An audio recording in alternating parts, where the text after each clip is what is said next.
నమస్తే రమ్మగారు. నమస్తే ఏదైనా ఒక మంచి కథ చెప్పండి. వెరైటీ కథ చెప్తాం. ఓకే. పూర్వం అంట గ్రీకు దేశంలో ఓ రాజుగారు ఉండేవారు. ఆయనకి చూడచక్కని కుమారుడు ఒక ఆయన ఉండేవాడు. అబ్బాయి పెళ్ళవల. మామూలుగా వాళ్ళు 18, 19 వచ్చేసరికి పిల్లలకి కాస్త ఇంటర్మీడియట్ వయసు అయ్యేసరికి పెళ్ళిళ్ళు చేసేస్తారు. చేసేసి కొంచెం పిల్లలు బాగా అంతంత అయ్యాక అప్పుడు రాజకుమారుడు రాజు అవుతాడనమాట. అయితే రోజులు గడుస్తున్నాయి కానీ ఆ అబ్బాయి పెళ్లి చేసుకునేటానికి ఇష్టపడేవాడు కాదు. ఎప్పుడు పెళ్ళన్నా ఏదో ఒకటి చెప్పేవాడు. పెళ్ళి ఉండేది కాదు, మాట్లాడేవాడు కాదు, మూగబొమ్మలా ఉండేవాడు, పైకి కిందకి తిరుగుతూ ఉండేవాడు, ఎక్కడో ఒంటరిగా ఉంటూ ఉండేవాడు. పెళ్ళైతే లేదు. చూసిన వాళ్ళంతా అబ్బాయి ఎంత చక్కటివాడు, వయసు అంతా పోతుంది అనుకునేవాళ్ళు. ఆ ఊళ్ళలో ఏంటంటే లేటుగా పుట్టిన సంతానం ఆరోగ్యంగా ఉండరని ఒక నమ్మకం. ఈ అబ్బాయి పెద్దవాడైపోతుంటే వాడి సంతానానికి మరి లేట్ ఏజ్ అయిపోతారు కదా. అయితే రాణిగారికి ఏమనిపించేది, వీడు ఏదో తక్కువ జాతి పిల్లని ఎవరినో ప్రేమించాడు, రాజ కుటుంబంలో కాకుండా ఆ పిల్లని చేసుకుంటానంటే మేము ఒప్పుకోమని వీడిట తిరుగుతున్నాడు, ఈ ఒంటరిగా ఎక్కడికో వెళ్తాడు, ఆ పిల్లని ఎక్కడో కలుస్తున్నాడు వీడు, అలా అనుకునేది. ఊహిస్తారు కదా తల్లులు రకరకాల ఊహలు. వీడు మాపుగా ఉన్నాడు, మొహం మార్చుకుని ఉన్నాడు, కనపట్టలేదు, లేదా కనపడి కామ్గా ఉన్నాడు, సంథింగ్ ఏదో ఉంది అని చూసేది, అనుకునేది. అయితే ఏమైంది, ఒకనాడు ఆవిడ మేడ మీద నిలబడి అలా చూస్తుంటే ఈ రాజుగారి బిల్డింగు పెద్ద కోటల్లాగా అలాగేం లేవు. రాజుగారిది ఒక పెద్ద ఇల్లు, కిందకి పైకి చాలా ఫ్లోర్లు ఉన్నాయి. ఎదురుగుండా రోడ్డుకి అవతల ఒక కాపులో ఇల్లుంది. కాపులంటే ఈ మన పొలాలు అవి కాపలా కాసేవాళ్ళు. అతనికి 3 కూతుళ్ళు ఉన్నారు, పిల్లలు బాగున్నారు. ఆవిడేం చేసింది, మేడ మీద అన్ని పక్కలకి వెళ్ళి చూస్తే ఏ పక్క నుంచి చూసినా వాళ్ళ ఇల్లు కనపడుతోంది. ఓహో, ఇక్కడ 3 ఆడపిల్లలు ఉన్నారు, మనవాడు వయసుకు వచ్చే సాన్నాళ్ళు అయింది, చూసి ఎవరితో పిల్లని, ఈ పిల్లల్లోనే ఒక పిల్లని ప్రేమించుంటాడు, ఇదే కదా మరి రోజు కనపడే ఇల్లు. అందుకని ఏం చేసింది, వాళ్ళ ఇంటికి పోయి ఆ పెద్దమ్మాయిన పిల్లల్ని పిలిచింది. ఇవాళ ఒకళ్ళ మా ఇంటికి రండి, యువరాజు కనుక మీతో ఏదైనా మాట్లాడితే మిమ్మల్ని యువరాజుకి ఇచ్చి పెళ్లి చేస్తాను అని చెప్పింది. సరే, వాళ్ళల్లో వాళ్ళు ఆలోచించుకున్నారు. ముందు రోజు ఒక రోజు సాయంత్రం పెద్ద పిల్లని తీసుకొచ్చారు. పెద్దమ్మాయి వచ్చింది. పోయి యువరాజు గారి గదిలో ఒక పెద్ద గది, ఒక హాల్ లాంటిది, ఓ పక్కన మంచం కొంచెం అన్నీ ఉన్నాయి, ఓ పక్కన రాసుకునే టేబుల్, యువరాజు గారి పెంపుడు చిలకలు మైనాలు అవి ఉన్నాయి, తర్వాత లైట్లు దీపాలు అవి వెలిగించున్నాయి. అప్పట్లో కరెంట్ లేదుగా, పెద్ద పెద్ద కొవ్వొత్తులు ఏవో వెలిగించున్నాయి. ఈ పిల్ల పోయి అక్కడ ఉన్న ఒక సోఫాలో కూర్చుంది. బాగా చీకటి పడ్డాక యువరాజు గారు లోపలికి వచ్చాడు.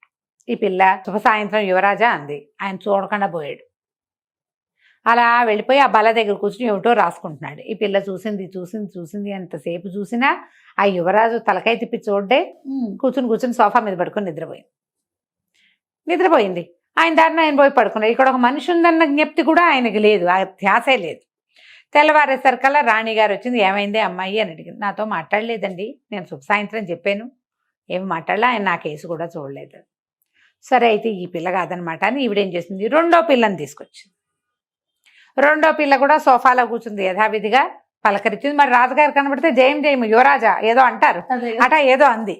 ఏమన్నా ఆయన వినిపించుకోవాలి, రాసుకుంటున్నాడు, ఏదో బొమ్మ వేసుకుంటున్నాడు. చూసి చీకటి పడ్డాక పిల్లలకి ఏ పిల్లకైనా నిద్ర రాక ఏమవుతుంది, నిద్రపోయింది.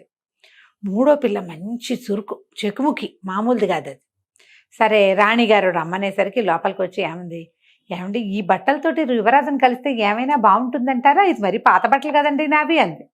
అనగానే రాణి అనుకుంటామో ఇది మంచి చురుగ్గా ఉంది అని చెప్పి ఏం చేసింది, ఆవిడ చక్కటి రవ్వలు పొదిగిన మంచి ముఖమాల బట్టల్ని కట్టబెట్టింది పిల్లకి. పిల్ల తడుక్కుమంటుంది అందులో. ఆవిడ శుభ్రంగా అది మొహం కడుక్కుని ఆవిడ ఇచ్చిన 1-2 నగలు పెట్టుకుని డ్రెస్ వేసుకుంటే ఆవిడంది, అబ్బబ్బలే అందగత్తెవే నువ్వు, మీ అక్కయ్యల కంటే నువ్వు బాగున్నావు, నువ్వే నా కాబోయే కోడలువో ఏమిటోను, చక్కగా కూర్చో, పలకరించు, మీ అక్కయ్య వాళ్ళగా పడుకుని నిద్రపోబోక అని చెప్పేసరికల్లా సరే పిల్ల వెళ్ళి సోఫాలో కూర్చో. యువరాజు గారు వచ్చాడు. ఆయన దారిని ఆయన కూర్చొని రాసుకుంటున్నాడు. జయం యువరాజా అంది, మాట్లేదు. 3వసారి కూడా ఆయన అట్టగే ఉన్నాడు. అలా చూసి యువరాజు పక్కన బల్ల మీద ఆ పంజరంలోంచి ఒక మైనా లేచి వచ్చి కూర్చుంది. ముక్కుని ఇలా రెక్కల్లో పెట్టుకుని కూర్చుంది. మైనా నువ్వైనా మాట్లాడతావా నాతో అంది. ఆ మైనా అంటే దాన్ని పిలిస్తే దానికేం వినపడుతుంది, అది అటకి కూర్చుంది. సరే, 2వ పక్కన ఒక పెద్ద క్యాండిల్ వెలిగించింది. ఈ పిల్ల, ఓ కొవ్వొత్తి నాతో మాట్లాడతావా, కాసేపు నువ్వైనా కబుర్లు చెప్దు, ఈ గదిలో ఇంతసేపటి నుంచి కూర్చుంటే ఒక్కళ్ళు మాట్లాడటలేదు, మైనా మాట్లాడదు, నువ్వైనా మాట్లాడు అని ఆ కొవ్వొత్తితో ఇట్లా కబుర్లు చెప్పటం మొదలుపెట్టింది. ఈ అబ్బాయి రాసుకుంటున్నాడు కదా రాజకుమారుడు, కొవ్వొత్తి కొవ్వొత్తి నీకేం కావాలి, కాసేపు నోరు మూసుకో అన్నాడు. అనేసరికి ఊరుకుంది అమ్మడు. అక్కడే పడుకుని నిద్రపోయింది. తెల్లారే రాణిగారు వచ్చింది. ఏమే అమ్మాయి, ఏమన్నాడు యువరాజు అంటే, చక్కగా ఇక్కడ కూర్చున్నారండి, బోళ్ళు కబుర్లు చెప్పుకున్నాం మేమిద్దరం, నా చేయించుకున్నారు, మీ ఇల్లు ఎక్కడా ఏమిటి అని అడిగారు, ఏమైనా తిన్నావా అన్నారు, నా కుశలం కనుక్కున్నారు, నాకు ఎంతమంది అక్కజల్లిలో కనుక్కున్నారు అనగానే రాణిగారికి ఎంత సంతోషం వచ్చిందో. అన్ని మాటలు మాట్లాడేటే మా అబ్బాయి అంది. అబ్బో ఎంత బాగా మాట్లాడాడు అంటే, ఆ మైనాని అడగండి కావాలంటే. మైనా తలకాయ ఎత్తి చూసింది, అది ఎందుకో చూసింది. అప్పుడు రాణిగారు అంది, సరే అయితే ఇవాళ కూడా ఉండు నువ్వు ఇక్కడే అని చెప్పింది. సరే ఏమైంది, అది మళ్ళీ రాణిగారు ఆ పిల్లకి చక్కగా తినడానికి అవి ఇవి పెట్టించింది, ఇంకో జత మంచి బట్టలు ఇప్పించింది. చక్కటి బట్టలు కట్టుకుని కిటికీ దగ్గర కూర్చుంది. కిటికీ అవతల వాళ్ళ ఇంట్లో కనపడుతుంది కదా, ఆ అక్కయ్యలు ఇద్దరు వచ్చారు. ఏమీ నువ్వు ఇంటికి రావుటే అన్నారు. నేను రాను, యువరాజు రాత్రి నాతో మాట్లాడాడు, ఇవాళ కూడా మాట్లాడతాడేమోనని రాణిగారు నన్ను ఇక్కడే ఉండమన్నారు అనేసరికి వీళ్ళంతా దొంగ మొహంది, దీంతో ఎందుకు మాట్లాడతాడు, మనతో మాట్లాడిన వాడు దీంతో ఎందుకు మాట్లాడాడు, ఏదో ఎత్తేసింది, హాయిగా రాజమహల్లో ఉండి మంచి మంచి బట్టలు కట్టుకుని శుభ్రంగా తినటానికి ఇది అని అనుకొని ఏమన్నారు. మరేమో మేము ఒక వ్యాపారస్తుడి దగ్గరికి వెళ్ళాం పొద్దున్నే, వాళ్ళు ఒక మంచి ముత్యాల పేరు అమ్మకానికి వచ్చింది, ఎంత బాగుందో యువరాజు నడి కొనుక్కోవే అన్నారు. అనేసరికల్లా సరే ముత్యాల పేరు తెచ్చి చూపించండి నాకంతే. సాయంకాలం ఏం చేసింది, మళ్ళీ సోఫాలో కూర్చుంది పోయి. రాత్రి చీకటి పడేసరికి పగలల్లా యువరాజు కనపడలేం. అతను మళ్ళీ వచ్చాడు. వచ్చేసరికల్లా ఈ పిల్ల కూర్చుని కొవ్వొత్తి కొవ్వొత్తి చక్కటి ముత్యాల పేరు అమ్మకానికి వచ్చింది, మా అక్కయ్యలు కొందామంటున్నారు, కొనుక్కోమంటావా వద్దంటావా అని కొవ్వొత్తిని అడుగుతుంది. ఇది రాజకుమారుడు అన్నాడు, కొవ్వొత్తి కొవ్వొత్తి నీకు కావాలంటే కొనుక్కో అన్నాడు. అనేసరికల్లా ఈ పిల్లంది, కొవ్వొత్తి కొవ్వొత్తి కొనుక్కోవాలంటే డబ్బులు ఉండద్దు అంటే, రాజుగారు రాజకుమారుడు అన్నాడు, కొవ్వొత్తి కొవ్వొత్తి అలమార్లో కాసులు ఉన్నాయి, ఎన్ని కావాలంటే అన్ని తీసుకో, కావాలంటే కాసులు ముత్యాల పేరు కొనుక్కో, లేకపోతే కాసుల పేరు కొనుక్కో అనగానే పిల్ల ఏం చేసింది, చక్కగా అలమార తీసి అందులోంచి డబ్బులు తీసుకుంది. మర్నాడు అక్కయ్యలకి ఇచ్చింది, ఇగో కాసులు ఇచ్చాడు రాజకుమారుడు ముత్యాల పేరు కొనుక్కోమని. ఆశ్చర్యపోయారు, అమ్మా ఎట్లా వచ్చినాయి దీని దగ్గర డబ్బులు. సరే అయినా సరే వాళ్ళకి నమ్మకం లేదు, చెల్లెలు టక్కరిది, వాళ్ళకి తెలుసుగా, అక్క చెల్లికి తెలీదు, ఇదేదో మాయ చేస్తుంది, సరే రేపు మేము కూడా భోజనానికి వస్తాం, యువరాజుతో పాటు భోజనానికి వస్తాం, మమ్మల్ని భోజనానికి పిలవమని అన్నారు. అనేసరికి సరేనంతే. రాణిగారికి చెప్పింది, ముత్యాల పేరు కొనుక్కోవడానికి డబ్బులు ఇచ్చాడని రాణిగారికి చెప్పేసరికల్లా ఇంకేముంది, రాణిగారి ఈ పిల్లనే వీడికి నచ్చింది, కాపల పిల్లని ఆగాడు ఇన్నాళ్ళును, సరేలే ఇక్కడే ఉంచితే మెల్లిగా పెళ్లికి దిగుతాడు అని చెప్పి పిల్లని ఇంట్లోనే ఉంచుకుంది. మా అక్కయ్యని భోజనానికి పిలుస్తానంటే ఆవిడ పిలవమంది, యువరాజే పిలవమన్నాడని ఈ పిల్ల చెప్పింది వాళ్ళకి. పిలవమన్నాక సాయంకాలం చీకటి పడింది, యువరాజు పగలల్లా కనపడ్డు కదా, ఇంకా చీకటి కూడా పడలా, ఇంకా ముందే వచ్చారు భోజనానికి. వాళ్ళు వచ్చేసరికల్లా ఏమైంది, భోజనానికి పైకి వచ్చేసరికి వాళ్ళందరినీ భోజనశాలలో కూర్చోబెట్టింది. ఒక పనివాడికి ఈ కాసులు తీసుకుంది కానీ అక్కడి నుంచి ₹1 కాసు తీసుకుని వాడికి డబ్బులు ఇచ్చి, యువరాజు నన్ను కిందకి రమ్మంటున్నారని చెప్పాలి నువ్వని వాడికి చెప్పింది. అక్క చెల్లి పెద్దక్కయ్యలు ఇద్దరు భోజనానికి కూర్చున్నారు. ఇది మా సాయంకాలం 3:30-4 గంటల వేళ, వాళ్ళ పద్ధతులు అవి. ఆడ కూర్చుంటే ఈ పనివాడు వచ్చి, చిన్నమ్మాయి గారు మిమ్మల్ని యువరాజు గారు కిందకి రమ్మంటున్నారండి అని చెప్పాడు. చెప్పేసరికల్లా మీరు ఇక్కడే ఉండండి, మీరు తింటూ ఉండండి, యువరాజు ఏదో ఒక వేళకు వస్తాడు, ఆయన ఎందుకో రమ్మన్నాడు నన్నని రాణి గారికి కూడా ఆ మాటే చెప్పి దిగేసింది. తెలివి. దిగిన తర్వాత ఏం చేస్తుంది, ఆయన రమ్మల్లా గిమ్మల్లా ఈ మెట్లు దిగుతూ ఉంటే, మెట్లు దిగి కింద ఫ్లోర్కి వస్తుంటే ఆ అమ్మాయికి కను చీకటిగా ఉన్న మెట్ల వరసలో ఇంకో మెట్లు కిందకు ఉన్నట్టు కనపడింది. అప్పటిదాకా ఆ కింద మెట్లు అన్న అమ్మాయి చూడలే. కొంచెంసేపు ఇక్కడ టైం పాస్ చేయాలి, తను అక్కడే ఉన్నట్టు తెలియకూడదు, అందుకని ఆ మెట్లు దిగింది. ఆ మెట్లు కూడా దిగితే ఆ మెట్లు ఇంకో కిందకి దారి తీస్తున్నాయి, ఇంకా కిందకి వెళ్ళేసరికల్లా 3 ఫ్లోర్లు దిగేసింది కిందకి, లోపల ఉన్నాయి అవి. దిగేసరికల్లా అక్కడ దిగుతూ ఉంటే దానికి వెలుతురు తక్కువగా ఒక్క కొవ్వొత్తే ఉన్నట్టు, సముద్రపు ఘోష లాంటిది ఏదో వినపడుతున్నట్టు తెలిసింది. ఏమిటో ఉంది కింద చూద్దామని, తెంపరిది కదా పిల్ల, అందుకే ఇంత పని చేసింది. దిగి వెళ్ళేసరికల్లా కిందంతా పల్లేరు ఉంది. ఈ పల్లేరు అంటే ఏమిటి, సముద్రాల్లోనూ అక్కడ సముద్ర తీరాల్లో పాకేటువంటి ఒక రకమైన ముళ్ళ పొదలు అవి. నేలంతా పల్లేరే ఉంది. అక్కడికే సముద్రపు అలలు ఏవో వస్తున్నాయి. చిన్న శబ్దం వినపడుతోంది. కిందకి వెళ్ళి చూస్తుంది కదా, బాగా దగ్గరికి వెళ్ళి చూస్తే ఎవరో పడుకున్నట్టు కనపడింది. దగ్గరికి వెళ్తే ఆ పల్లేరు మీద యువరాజు పడుకుని ఉన్నాడు. ఆ పక్కన ఒక అందగత్తె అయిన ఒక అమ్మాయి పడుకుంది. కానీ ఆ అమ్మాయి మనుషుల్లాగా లేదు, ఒక సముద్రపు స్త్రీలాగా ఉంది. దాని అంటే వాళ్ళ ఒక చిత్రమైన మనుషులు చెప్పుకుంటారు కథల్లో, వాళ్ళకి తెలుసు. కానీ ఆ పిల్ల ఎప్పుడూ వాళ్ళని చూడలా. కథల్లో చెప్పుకోవడమే తెలుసు, మనం చెప్పుకుంటాం కదా సాగర్ కన్యలు, అలాంటి ఒక అమ్మాయి ఉంది. వీళ్ళిద్దరి మధ్యలో చంటి పిల్లాడు ఉన్నాడు. ఆ పిల్లాడు పల్లేరు మీదే పడుకుని ఉన్నాడు. వాడి నెత్తి కూడా ఇట్ట పల్లేరు పట్టుకుని ఉంది. యువరాజు తలకి పల్లేరుంది, ఆ పడుకున్న అమ్మాయి తలకి పల్లేరుంది. చూసేసరికల్లా అనిపించింది, ఓహో ఈ యువరాజు ఇంతకాలము పెళ్లి చేసుకోవడానికి అసలు కారణం ఇదెవరో ఉంది ఇక్కడ. అందుకే పగలల్లా కనపడ్డు, చీకటి పడితే గాని పైకి రాడు. అతను ఎక్కడుంటాడో ఎవ్వరికి తెలీదు, ఎవరితోటి మాట్లాడు, మూగబొమ్మలాగా ఉంటాడు. సరే ఏం చేసింది, శబ్దం కాకుండా మెట్లెక్కి పరిగెత్తుకుంటూ పైకి వెళ్ళిపోయి మీరు అన్నం తినండి అని అక్కయ్యలకు చెప్పి రాణిగారికి చెప్పితే, యువరాజు గారు ఎవరికో జాతకర్మ చేయించాలనుకుంటున్నారు, పేరు పెట్టిస్తారట. 3 జతల పట్టుబట్టలు, ఓ ముఖమల్ దిండు, ఓ వెండి దువ్వెన ఇవ్వమన్నారు అని చెప్పేసరికల్లా రాణిగారు ఏం చేసింది, భోజనాల దగ్గర నుంచి లేచి వీళ్ళ అక్కల ఇద్దరిని అన్నాలు తినండమ్మా, మీరు తినండి అని ఎంకరేజ్ చేసి ఆవిడ అవతలకి వెళ్ళి ఇవన్నీ వస్తువులు తెచ్చిచ్చింది. ఈ అక్కయ్యలు మాత్రం దొంగ మొహంది, యువరాజు ఎలా గుర్రాడు, ఇదే ఎవడికో డబ్బులు ఇచ్చి ఏర్పాటు చేసింది, ఇక్కడ ఏదో నాటకం ఆడుతోంది, దీన్ని నమ్మకూడదు అనుకున్నారు వాళ్ళు. వాళ్ళకి తెలుసు దీని సంగతి. పిల్ల ఏం చేసింది, ఆ వస్తువులన్నీ పుచ్చుకొని పరిగెత్తుకుంటూ మళ్ళీ కిందకి వెళ్ళిపోయి ఆ పిల్లాన్ని అలాగా ఎత్తి పల్లేరు మీద పడుకుని ఉన్నాడు పిల్లవాడు. ఆ ముఖమలు దిండు పెట్టి దాని మీద ఆ పిల్లని పెట్టి ఆ వెండి దువ్వెన తెచ్చిందిగా, వాడి నెత్తంతా దువ్వేసి ఆ పల్లేరుకాయలన్నీ పోగొట్టేసింది. తలకాయ నున్నగా దువ్వింది మనుషుల్లాగా. పల్లేరులు ఎవరికి ఉంటాయి, ఆ సముద్రంలో పెరిగే గడ్డి సముద్రంలో ఉండే వాళ్ళకు ఉంటుంది. పిల్లాన్ని నున్నగా చేసేసింది. తర్వాత బాగా ఆలోచించి అలాగా యువరాజు తలకాయ ఎంత దువ్వేసింది నీట్గా. మళ్ళీ ఆ అమ్మాయికి వేసి చూస్తుంటే వాళ్ళు మంచి గాఢమైన ఇద్దరున్నారు, కదలటల్లా. ఆవిడ నెత్తి దగ్గర కూర్చుని ఆవిడ తల కూడా దువ్వేసి మొత్తం పల్లేరు అంతా దులిపేసింది. ఏమీ పల్లేరు లేదు నెత్తి మీద. ఈ పిల్లాడి మీదేమో ఒక చిన్న వస్త్రం చక్కగా మడత పెట్టి కప్పి, ఈ పట్టుబట్టలు తెచ్చిందిగా 3 జతలు, యువరాజు మీద ఓ జత, ఇంకో జత ఏమో ఆ అమ్మాయి మీద కప్పేసి చల్లగా పైకి వెళ్ళిపోయింది. దువ్వెన పట్టుకెళ్ళిపోయింది, వెండి దువ్వెన పైకి వెళ్ళేసరికి అక్కయ్యలు ఇద్దరు, ఏదో నువ్వు వేషం వేస్తున్నావు మాకు తెలుసు, నువ్వేం చేస్తున్నావో అర్థం కావట్లేదు, ఇక్కడ ఉండకూడదు అని ఏదో చెప్పారు. చెప్తే అంది రాణిగారు ఆవిడే పిలుచుకొచ్చిందా, పంపించేదాకా నేను ఇక్కడే ఉంటా, మీరు వెళ్ళండి అంది. అక్కయ్యలు ఇద్దరు వెళ్ళిపోయారు. ఇంతలో ఇక్కడ ఏమైంది, చీకటి పడేసరికల్లా ఈ సముద్రకన్య నిద్రలేచి, ఏనాడో ఈ సముద్రకన్య ఈ యువరాజును పట్టేసుకుంది. అతను ఇక్కడే ఉంటాడు, ఎవ్వరికీ చెప్పకూడదు, అది రహస్యం.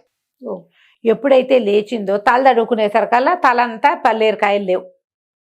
కింద చూస్తే పిల్లాడు చక్కగా పరుపు మీద ముఖాల దిండు మీద పడుకుని ఉన్నాడు. వాడి నెత్తంతా దువ్వేసింది, వాడి మీద పట్టుపట్టుంది, తన మీద పట్టుపట్ట, యువరాజు మీద కూడా పట్టుపట్టు ఉండేసరికి అరిచి కేకలు పెట్టింది. దుర్మార్గుడా, ఎవరిని ప్రేమిస్తున్నావు, నీ ప్రియురాలు ఎవరితో వచ్చి ఇలా చేసేసింది, ఆ తలకాయ దువ్వితే వదిలేస్తుంది. ఇంకా అవి కథల్లో తెలుసుకుంది ఈ పిల్ల. ఆ పల్లేరు వదిలేసిందంటే ఇంకా వదిలేసినట్టే. పెద్దగా అరిచి కేకలు పెట్టింది, ఎవరితో ప్రేమించావు, నీ ప్రియురాలు వచ్చి ఈ పని చేసింది అనేసరికల్లా ఇతను, నేను ఎవరిని ప్రేమించలే, నేను ఎవరితోటి మాట్లాడ్డా, నువ్వు ఏనాటి నుంచి నువ్వు నన్ను పట్టుకున్నావో ఆ రోజు నుంచి ఈ రోజు దాకా నేను మా అమ్మతోటి కూడా మాట్లాడలా, నేను ఎవరితోటి మాట్లాడను, ఈ పని ఎవరు చేశారో నాకు తెలియదు అన్నాడు. అనేసరికల్లా ఆవిడ గట్టిగా ఇంకా బాగా అరిచి, నా పిల్లని తీసుకుని వెళ్ళిపోతున్నాను నేనని పెద్ద గాలిలాగా ఇట్లా సుడిగాలి లాంటిది వచ్చింది. ఈ పల్లేరుతో సహా మొత్తం ఈ సముద్రకన్య చంటిబిడ్డ మొత్తం వెళ్ళిపోయారు. మొత్తం నేలంతా ఖాళీ అయిపోయింది. యువరాజు ఒకడే నుంచున్నాడు. ఒక నిమిషం అయ్యాక అతనికి తట్టింది, ఇక నేను ఇది నన్ను చూడదు, అయిపోయింది. పరిగెత్తుకుంటూ మెట్లన్నీ ఎక్కి పైకి వచ్చాడు. పైకి ఎక్కొస్తే ఈ పిల్ల సోఫాలో కూర్చుని ఏడుస్తూ కూర్చున్నది. ఎందుకంటే 3 రోజుల నుంచి ఇంత నాటకం ఆడా, అదేమిటో చేసి వచ్చా, అవుతుందో అవతో తెలియదు మనకి. నాటకం బయటపడిపోతుంది. ఎన్ని రోజులు ఉంటుంది? పిక్కమొహం వేసి కూర్చునింది, మెల్లిగా కళ్ళ నీళ్ళు పెట్టుకుంటుంది. పరిగెత్తుకుంటూ పైకి వెళ్ళి, కొవ్వొత్తి నువ్వేనా 3 రోజుల నుంచి ఇక్కడ ఉంది అన్నాడు. ఆ అమ్మాయి అవును అని తలక అయిపోయింది.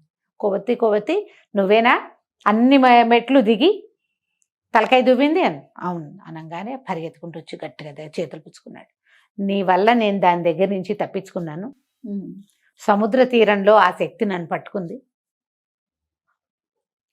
ప్రేమగానే ఉంది, కానీ నేను ఎవరితోటి మాట్లాడకూడదు.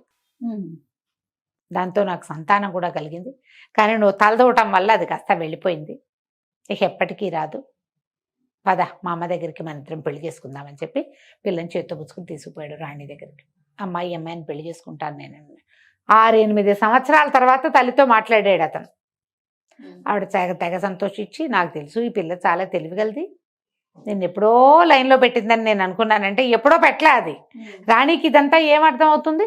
ఈ విషయం వాళ్ళు ఎప్పటికీ చెప్పాలి. ఆ అమ్మాయికి చెప్పాడు, ఈ విషయం మాత్రం నువ్వెవ్వరికీ చెప్పద్దు, ఇది పరమరహస్యం, మాట్లాడకుండా ఉండిపోమంటే కామ్గా ఊరుకుంది. ఆ అమ్మాయికి రాణి అవటం కంటే ఏం కావాలి? చక్కగా పెళ్లి చేసుకున్నారు. తర్వాత బోల్డంత మంది పిల్లల్ని కన్నారు. ఎప్పుడు సముద్ర తీరాలకి ఒంటరిగా వెళ్ళకూడదట ఆ కాలంలో. ఈ రాజకుమారుడు ఒంటరిగా వెళ్ళి ఆ సముద్ర దేవతకి దొరికేశాడనమాట, ఆ జలదేవతకి. అంతే కదా, కథ కంచికి మనం ఏంటి. నిజంగా విచిత్రమైన కథ రమ్మగారు. నమస్తే. నమస్తే రమ్మగారు. నమస్తే జయ. ఏదైనా మంచి స్టోరీ చెప్పండి రమ్మగారు. సాధారణంగా మనం చదువుకున్న వాళ్ళు, జ్ఞానం కలిగి ఉన్న వాళ్ళ ప్రత్యేకతే వేరుగా చెప్పుకుంటాం. Knowledgeable people. నాలెడ్జ్ ఎక్కడి నుంచి వచ్చేస్తుంది? సహజంగానే కొంచెం ఐక్యూ ఉన్నవాళ్ళు ఉంటారు, చురుగ్గా తెలివిగా యాక్టివ్గా ఉంటే చదువు వాళ్ళకి వాళ్ళ ఐక్యూని బాగా పెంపొందిస్తుంది. అప్పుడు వాళ్ళకి రకరకాల విషయాలు తెలుసుకునే అవకాశం లభిస్తుంది. ఒట్టి ఐక్యూ ఉన్నవాడు కొన్ని చోట్ల రాణిస్తాడు. అవును. కానీ వాడికి చదువుతోటి ఆ ఐక్యూని పదును పెడితే వాళ్ళు ఇంకా అద్భుతంగా రాణిస్తారు. దాన్ని ప్రూవ్ చేసే ఒక కథ. పిల్లలకి, నువ్వు తెలివిగల పిల్లలు, నువ్వు తెలివైన వాడివి, చదువుకుంటే ఇంకా రాణింపుకొస్తావని చెప్పాలి. చదువుకుంటే నీకు చాలా రకాల విజ్ఞానాలు వస్తాయి. నువ్వు ఒక తెలివి ఒకటే కాదు, చురుగ్గా ఉంటారు చూడు కొంతమంది పిల్లలు. అసలు ఇవాళ రేపు ఈ జనరేషన్లో చురుకుదనం లేని పిల్లలు లేరమ్మా. అవునండి, అతి చురుకు. అవును, ఏం చేసుకోవాలో తెలియదు ఆ మొత్తానికి. అలాంటి వాళ్ళే ఉంటున్నారు. అవును. పిల్లలు చదవకుండా ఉంటే చదువు ఎలాంటి ఫలితాన్ని ఇస్తుందో ఈ కథ చెప్పచ్చు. బాగుంది, మంచి కథ. పూర్వం ఒక అగ్రహారంలో ఒక ఆయన ఉండేవారు, 2 మగపిల్లలు. ఆయన చాలా పేదవాళ్ళు వాళ్ళు. అయితే ఏదో చిన్న వృత్తి వాళ్ళది, పౌరోహిత్యం లాంటివి నేర్పించుకున్నారు. 2వ పిల్లడు భలే తెలివిగా ఉండేవాడు. ఆయనకి ఏమనిపించింది, పెద్దవాడు ఎట్లాగో మన ఇంటి పనులు, ఇంటి వ్యవహారము, మన క్లయింట్స్ ఎవరున్నారో వాళ్ళని మన ఊరు వరకు చూసుకుంటాడు. చిన్న ఊర్లో ఎంత డబ్బు వస్తుంది, ఎంత పేరు వస్తుంది, మనం ఉన్న ఊళ్ళో ఏదో భుక్తి గడుస్తుంది, అంతే, మర్యాదకు లోటు లేకుండా ఉంటుంది. కానీ పిల్లాడు చాలా తెలివిగా ఉన్నాడు. వీడిని పెద్ద చెరువులో ప్రవేశపెట్టాలి, పెద్ద చోట. అందుకు ఈ పిల్లవాడికి ఏదైనా చదువు చెప్పించాలని అనుకున్నాడు. కొద్దిగా కొంచెం వయసు వచ్చాక ఏం చెప్పాడంటే, నాయన నిన్ను తీసుకెళ్ళి ఎక్కడైనా పెట్టే ఓపిక లేదు నాకు. నోట్లో 4 ముక్కలు వచ్చు, దారిన పోతూ నలుగురికి 4 మంచి మాటలు చెప్తూ గురువుని వెతుక్కో, చదువుకో నువ్వు అని చెప్పాడు. ఆ కాలం ఏంటంటే పిల్లల్ని రోడ్డు మీద పంపిస్తే ఎటాగండి అని అనే కాలం కాదు. అదేలే, బ్రాహ్మణులకి భోజనం పెట్టేవాళ్ళు, అవకాశాలు లభించేవి. కొంచెం బ్రాహ్మణ గుర్రాలు వెళ్తే అయ్యగారు వంట చేసుకోండి అని సామాన్లు ఇచ్చేసేవాళ్ళు. వంట చేసి తిని 2 పూట్ల ఆ ఊళ్ళో ఆగి మళ్ళీ వెళ్ళిపోవచ్చు. అప్పుడు అసలు ఫెసిలిటీస్ కావాలన్న గోలే లేదు జయ. అవునండి. పంచలో ఒక చిన్న పంచ వరండా ఉంటే వరండాలో కాస్త పొయ్యి పెట్టుకుని, ఒక గిన్నె మట్టికుండ అంటే కుండతో అన్నం వండేసుకుని, కాస్త ఒక కూర చేసుకుని, కూర అన్నం, వాళ్ళు మజ్జిగ ఇస్తే మజ్జిగ పోసు తింటే ఆ రోజుకి వెళ్ళిపోయింది. రాత్రికి పాలు పళ్ళు కూడా చాలు, అంత అన్నం తినేసేవారు. పంచలో ఒక చాప పడుచుకుని పడుకుంటాము. మనకు మళ్ళీ దుప్పట్లు కావాలి, రగులు కావాలి, గోలు కావాలి, ఏమీ లేవు. ఏసీలు, ఫ్యాన్లు అసలు లేవు. పిల్లోలు కూడా క్యారీ చేస్తారు తెలుసా రమ్మగారు, అదే పిల్లో మీద నిద్ర పట్టిద్దని. నా పిల్లోనే కావాలి, నా బొంతే కావాలి, మా రగ్గే కావాలి, ఉన్నాయి ఇప్పుడు. అప్పుడు జీవితాలు అట్లా ఉండేవి కాదు. ఒక విద్యార్థి 15-16 సంవత్సరాల వాడు రోడ్డు మీదకి పోయాడు ఇట్లా కట్టు బట్టలతోటి చదువుకోవటానికి. చదువుని వెతుక్కుంటూ వెళ్ళాడు. వెళ్ళగా ఒక అగ్రహారానికి చేరాడు. కాకపోతే ముందు రోజు ఎక్కడ ఆహారం లభించలే. అటగే ఎక్కడో మంచినీళ్ళ చెరువులో నీళ్ళు తాగి నడుచుకుంటూ వచ్చాడు. ఈ అగ్రహారంలోకి వచ్చేసరికల్లా ఆ పూట మంచి ఎండగా ఉంది. పిల్లాడు ఎంత 16-17 ఏళ్ల వాడు. కొంచెం త్రాణొచ్చేసింది వాడికి. దాహం వేసి సొమ్మసిల్లి పడిపోయాడు. పడిపోయేసరికల్లా ఏ ఇంటి వాకిట్లో అతను పడిపోయాడో ఆ ఇంట్లో ఉన్న ఆయన గురువుగారు లోపల నుంచి బయటకు వచ్చారు. ఎవరో ఒక గురువు, ఆ ఇల్లు ఆయనది. ఆయన బయటకు వచ్చి అయ్యో ఎవరో పిల్లాడు పడిపోయాడు, మన వాళ్ళ పిల్లాడు అల్లేని ఉన్నాడని లేవదీసి పిడి చెవులకు చిన్న కుట్లు ఉన్నాయి, మళ్ళీ యజ్ఞోపవీతం ఉంది, పంచధావతి బట్టలు చూస్తే కూడా తెలిసేది కదా ఆ కాలం. తీసుకొచ్చి లోపల కూర్చోబెట్టి కాసిన మంచినీళ్ళు ఇచ్చి మజ్జిగిచ్చి అన్నం పెట్టారు. పెట్టి ఏ ఊరబ్బా, ఏం గోత్రం ఏమిటి, మీరు ఏ ఊరు అని కనుక్కున్నారు. అన్ని వివరాలు చెప్పాక గురువు కోసం వెతుకుంటూ బయలుదేరానండి. 3-4 అగ్రహారాలు చూశాను. అందరూ మీ పేరే చెప్పారు. మిమ్మల్నే వెతుకుంటూ వచ్చాను. ఇక్కడికి వచ్చేసరికల్లా మీ ఇల్లు గుర్తు తెలియలా, ఈ లోపల నాకు నిద్రాన్ని వచ్చేసింది అన్నాడు. అంటే ఆయన సంతోషించి అబ్బాయి ఇక్కడే ఉండు, నేను చదివిస్తా నిన్ను చెప్పి అట్టె పెట్టుకున్నారు. ఆ కాలం అలాంటిది. ఆ పిల్లాడు గురుగారు శుశ్రూష చేస్తూ గురువమ్మ గారికి ఏవో ఆ పనులు ఈ పనులు చేసి పెడుతూ వాళ్ళ ఇంట్లోనే అన్నం తింటూ 4-5 సంవత్సరాల పాటు చక్కగా చదువుకున్నాడు శాస్త్రజ్ఞానం అంతా. ఆయన ఏమన్నాడు, నువ్వు అన్ని విద్యలు నేర్చుకోవాలి, ఒక కోయరాజు దగ్గరికి పంపిస్తా, వాడు నీకు కొత్త విద్యలు నేర్పిస్తాడు అంటే సరేనన్నాడు. కోయరాజు దగ్గర అక్కడ తిండు ఇతను, పళ్ళు తేనె తీసుకుంటాడు వాళ్ళ దగ్గర నుంచి, అన్నం వండుకుని తినాలి. ఓకే. ఎలాగో గురువుగారి ఇంట్లో అలవాటే, వాళ్ళ ఇంట్లో కూడా వాడికి అలవాటే పాపం అబ్బాయికి. ఏం పేరు, జయదేవుడు అబ్బాయి పేరు. అక్కడి నుంచి ఆ కోయరాజు దగ్గరికి వెళ్తే కోయరాజు బాణాలు వేయటం, కత్తులు తిప్పటంతో పాటుగా దొంగతనం చేయటం, చోర విద్య, దాంట్లో మెలకువలు కూడా నేర్పించాడు. అతని దగ్గర ఉన్న విద్యలు నేర్పమన్నారు. నేర్చుకున్నాడు. నేర్చుకున్నాక సరే స్వగ్రామానికి బయలుదేరాడు. అవన్నీ ఎక్కడో ఊళ్ళు వెళ్తుంటే సరే ఒక ఊర్లో ఆగాడు. ఆగి ఒక బ్రాహ్మణ గృహస్థింట్లో మంచినీళ్ళు భోజనం కోసం అడగడానికి పోయాడు. పోయేసరికల్లా ఆవిడ ఏమైనా మంచినీళ్ళు మజ్జిగ ఇచ్చి, ఎక్కడి నుంచి నాయన, ఏ ఊరు ఏమిటి అంటే, చిన్నప్పుడే బయటకు వచ్చానండి, అక్కడ చదువుకున్నాను హరిశర్మ గారి దగ్గర, తర్వాత ఏమో ఇట్లా కోయరాజు దగ్గర రకరకాల విద్యలు నేర్చుకున్నాను, ఇక నేను రాజోద్యోగం చేయగలిగే సత్తా వచ్చింది, ఎక్కడైనా ఉద్యోగం దొరికితే చూసుకుంటా, ముందు మా వాళ్ళని చూద్దామని బయలుదేరానంటే, ఏమిటో నీ విద్యలన్నీ వింటుంటే వింతగా ఉంది, ఇప్పుడు మా ఇంటికి ఎవరు వచ్చారో చెప్పు, చాలా చదువుకున్నావు కదా, ఊహించు, మా ఇంట్లో ఏం జరిగింది, మా ఇంటికి ఇంతకుముందు ఎవరో వచ్చారు, ఎవరు వచ్చారో నువ్వు ఊహించి చెప్పగలవా, మా వాకిట్లో ఏం జరిగిందో ఆలోచించి ఐక్యూ తోటి, మనం ఒక సినిమాలో చూసాం, వాడు ఊహించి చెప్పేస్తాడు బ్యాంక్ రాబరీ జరుగుతోందని. అవునండి, ఇలాంటి కథలే దానికి ఆధారం. ఏ అబ్బాయి ఏం చెప్పాడంటే, బయటకు వాకిట్లోకి వెళ్ళొచ్చాడు, లోపలికి వచ్చాడు, ఇంటికి ఎవరో 4 వచ్చారు, బహుశా రాజోద్యోగులు అయి ఉండొచ్చు, సైనికులు అయ్యి ఉండొచ్చు. తర్వాత ఈ రోడ్డు మీద ఒకడు నడిచి వెళ్ళాడు, వాడి నెత్తి మీద ఒక బొగ్గల బస్తా ఉంది. ఏం బస్తా? బొగ్గల బస్తా ఉంటే ఆయన ఆశ్చర్యపోయాడు. ఊరిని భలే కనిపెట్టాబోయ్, నిజంగానే మా ఇంటికి సైనికులు వచ్చారు, 4 సైనికులు వచ్చారు. దేవాలయం దగ్గర ఒక మణి పోయింది, ఆ మణిని వెతుక్కుంటూ వచ్చారు, ఒక్కొక్క ఇంట్లోనూ వాళ్ళు వాకప్ చేసుకుంటూ వెళ్తున్నారు. నువ్వు భలే కనిపెట్టావు, అసలు ఆ మణి ఎట్టా పోయిందో, ఎవరి దగ్గర ఉందో నువ్వు కనిపెట్టగలవేమో, ప్రయత్నం చేయి, రాజుగారి దగ్గర నీకు ఉద్యోగం వేయించే పూచి నాది, చక్కగా మీ నాన్నని తాన్నయ్యని కూడా ఈ ఊరే తెచ్చుకోవచ్చు, ఈ ఊళ్ళో బ్రాహ్మణికానికి ఏం కొదవలేదు, మీ నాన్న అన్నయ్య వాళ్ళ పని వాళ్ళు చేసుకుంటారు, నీతోటే ఉంటారు హాయిగా, కనిపెట్టు, మణి ఎక్కడ పోయింది, ఎలా పోయింది, ఎవరు తీసుకొచ్చారు, ఎవరు తీసుకున్నారంటే సరేనన్నాడు. ఈ అబ్బాయి వెళ్ళి దిగి అక్కడి నుంచి వెళ్ళిపోయాడు, వాళ్ళ ఇంటి నుంచి బయటకు వచ్చేసాడు. ముందు దేవాలయం దాకా నడిచి వెళ్ళాడు, దేవాలయం దగ్గర నుంచి నడుచుకుంటూ వచ్చాడు. ఏ గృహస్థ అయితే ఇతనికి మంచినీళ్ళు ఇచ్చి ఉద్యోగం ఇప్పిస్తానన్నాడో వాళ్ళ ఇల్లు దాటి ఇంకా 9-10 ఇళ్ల తర్వాత ఒక కంసాలి ఇల్లు, కంసాలి ఇంటి దాకా వెళ్ళాడు. అక్కడి నుంచి కంసాలి ఇంట్లోకి వెళ్ళాడు, లోపలికి వెళ్ళి బంగారము ఈ రోజుల్లో రేట్ ఎంత ఉంది, ఏదైనా వస్తువు చేయడానికి అతను ఎంత తీసుకుంటాడు, ఇవన్నీ మాట్లాడుకున్నాడు. కాసేపు మాట్లాడుకున్నాక మళ్ళీ బ్రాహ్మణుడి ఇంటికి వచ్చేసాడు. వస్తువు దొరికేస్తుందండి, నా భోజనం పెట్టించండి, నేను రాజోద్యోగులను తీసుకెళ్తాను అన్నాడు. ఆయన ఆశ్చర్యపోయాడు. భోజనం పెట్టారు. భోజనం వేళ అయినప్పుడు తినాలి కదా మరి. అన్నం తినేశాక మీరు రాజోద్యోగులను పిలిపించండి, సైనికుల్ని, దొంగ దొరికాడు మనకు అన్నాడు.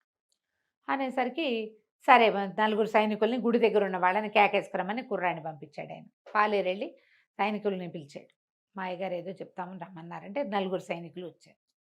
వస్తే వాళ్ళు మాట్లాడుకున్నారు. జయదేవుడు అన్నాడు, దీని తర్వాత 9 ఏళ్ళ తర్వాత కంసాలి ఉంది కదా, కంసాలేనండి దొంగ అన్నాడు.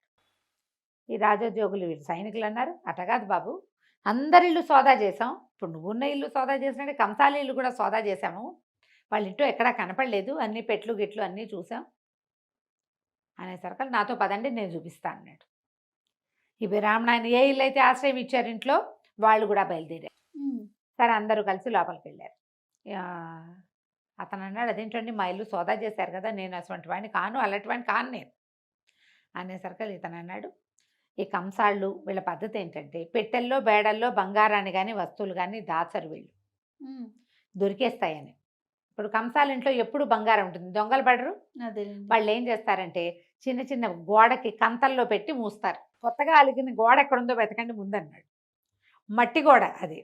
ఇప్పుడు రోజు అలకరు కదా, కొన్ని చోట ఇట్లా ప్యాచ్లు కనపడతాయి. ఆ ప్యాచ్ ఉన్న చోట తడి ముట్టుకుని చూసి ఇదిగో తడిగా ఉంది ఇక్కడే అంటే అక్కడ తవ్వేసరికి దాన్ని ఇట్లా కొట్టేసరికి మణి బయటపడింది. వాళ్ళు ఆశ్చర్యపోయారు, ఈ బ్రాహ్మణ ఆయన ఆశ్చర్యపోయాడు, ఆ గృహస్థు కూడా. మణి తీసుకున్నారు, కంసాలని పట్టేశారు.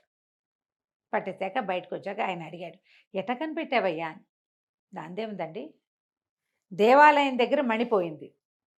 దేవాలయం దగ్గర ఎక్కడ మణిపోయిందని మీ వాళ్ళు చెప్తున్నారు, మణి మిస్ అయిందని. అక్కడ ఒక చిటికెడు బొగ్గుపొడి రాలి ఉంది.